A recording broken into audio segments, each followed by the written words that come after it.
In 2015, archeologists found a living example of the Atlantic slave trade, one of the darkest days in Black history, when more than 12 million African slaves were transported through the sea route. However, this is not the official estimate because, due to high seas and constant changes in ocean weather, many ships sank on their way, killing more than 2 million slaves underwater. And this discovery is one of the examples of the Atlantic slave trade, an evil fact that schools try to hide from students every day.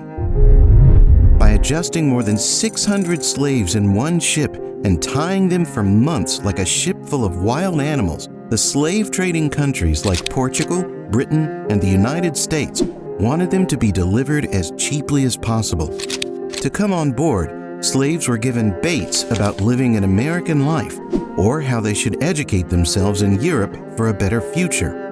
However, the moment they reached the targeted land, they were forced to work in gold mines, rice fields, the construction industry, or domestic labor. And as they were thousands of miles away from Africa, they had no other option than to spend the rest of their lives in slavery. But how were slave-trading countries able to board Africans without resistance? And how did leaders of that time manage to conduct this evil practice for 400 years? The story of this evil practice began in 1441, when two Portuguese explorers sailed towards Mauritania country in West Africa and kidnapped 12 Africans as a gift to their prince, Henry the Navigator. As Henry was responsible for the development of the Portuguese Empire, he began using them as domestic servants, farmers, and in other activities where they faced a shortage of labor. Soon, he realized that if he could bring hundreds or thousands of them to their country, then the Portuguese Empire could expand faster than any other country in the world. However, bringing thousands of African slaves was not an easy task. Henry either had to indulge in a war with the African leaders or convince them with something to peacefully hand over slaves. So, Henry created a middle path and offered to form military partnerships with the African nations in return for slaves for their country. This means that whenever any country tried to invade Africa, Portugal would do anything to protect their country. In addition, African nations were also offered European goods, guns, ammunition, and alcohol like rum. Surprisingly, leaders of the West African region agreed with Henry's demand, and thus began one of the darkest days in Black history.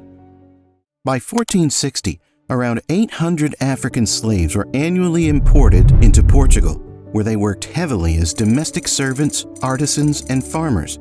A few decades later, by 1500, Spain joined Portugal and imported around 50,000 American slaves to their country. One of the biggest assets was using African slaves in the production of sugarcane, through which they were able to produce rum, candy, and sweet drinks for trading purposes.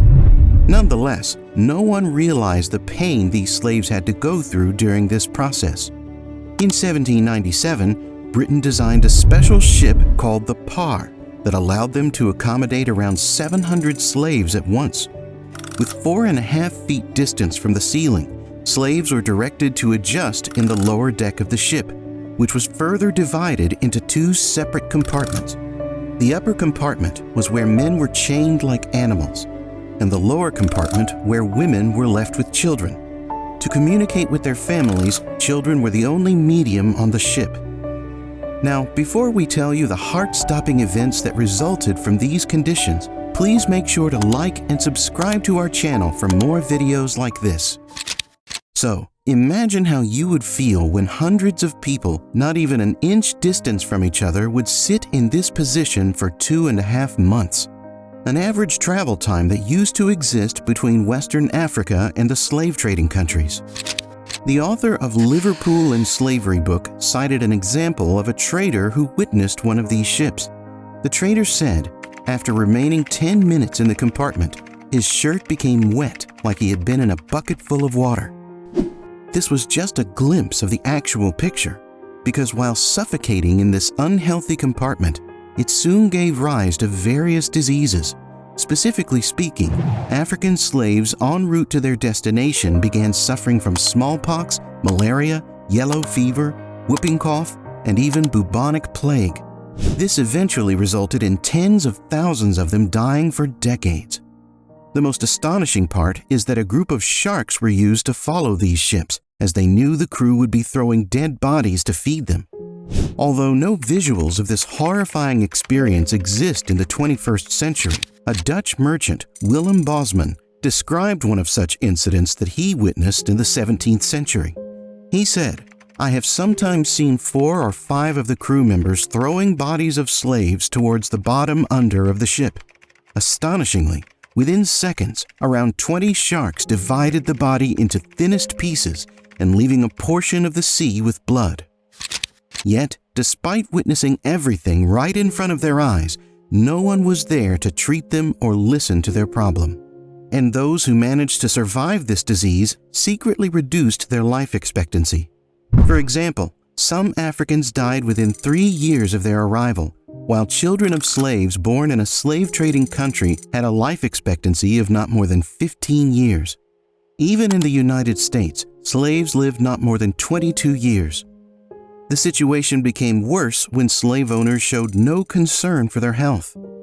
When women were pregnant with their children, slave owner countries forced them into heavy field work until the last week of their pregnancy, and no extra ration was given to maintain their health.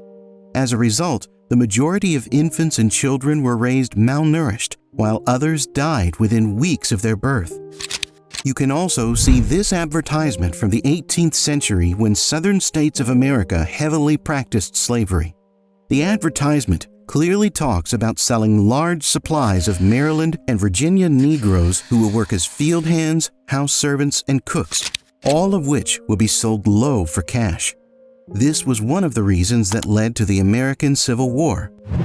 Now, coming back to the ship, the captain and the crew also made separate arrangements to ensure no slave would try to escape during the journey. For example, the crew hung a massive net on every corner of the ship. This means that even if a slave tries to commit suicide by jumping off the boat, the net would convince him not to do so. Fortunately, after decades of this brutal practice, many African nations realized an ugly truth. As slave-trading countries imported millions of Africans to their nation, this, in return, heavily affected their population in all aspects of their lives, from reducing men to guard their borders to wiping out sufficient labor to grow food. It was like they were secretly turning Africa into a no-man's land. In the 16th century, West Africa represented around 18% of the world's population. But by the 19th century, it was reduced to just 6% of the world's population. You can also see the pink line in this map, which shows how gold, ivory, spices, and hardwoods were also extracted from Western Africa and then transported to other countries. So, after realizing this ugly truth, African nations like Dajola, Balanta, Akan, and Agona began forming a union with other African nations and started fighting back European slave raiders. One of the striking examples of the resistance was Chief Tomba, the ruler of the Baga people, who currently consist of Guinea-Bissau country in West Africa. Born in 1700, Tomba formed alliances with the nearby African villages and saved many Africans from this unacceptable practice. However, despite putting in their best efforts, the resistance movement could not continue for long, because in the end, Tomba was defeated at the hands of powerful slave-trading countries, and he too was sold into slavery, the same destiny which was also faced by every other African nation. It turns out that the thirst for these countries to use slaves for their profit was higher than accepting the basic principles of humanity. And it was only after 2 centuries countries began to realize the hard truth. On February 22, 1807, Britain House of Commons passed a motion by 283 voters to 16 votes to abolish the Atlantic slave trade, but the law did not come into action until 1823. On the other hand, on March 2, 1807, the United States passed its own law prohibiting the importation of slaves. However, slavery inside America was not abolished till the 1860s because the southern states were not ready to follow the rules of the federal government. This means more than 3.5 million African slaves lived in fear for decades until Abraham Lincoln passed an executive order for their freedom during the American Civil War. Sure, some slave trading companies have openly apologized for their involvement in this evil practice. In 2006, British Prime Minister Tony Blair apologized for their role in the African slave trade. This was followed by the United States Congress in 2008, where they regretted their role in this practice. It was done, a wrong of slavery was done by the federal government of the United States of America. We say it was wrong, and we ask for forgiveness for that. But what about those Africans who were fed to the sharks? What about those slaves who gave their lives in the development of these countries? And what about those African slaves who were secretly buried underground? In 2006, archaeologists in Mexico discovered the remains of 4 African slaves who were buried during the Atlantic slave trade. During the 17th century, Mexico was an important base for Spain to explore and conquer other regions. However, at this base, archaeologists have found around 180 burials of African slaves, which brings us to our most important question. Can their apology bring them back alive? Tell us in the comment section below. Don't forget to subscribe to our channel and press the like button if you like this video. Thank you so much for watching.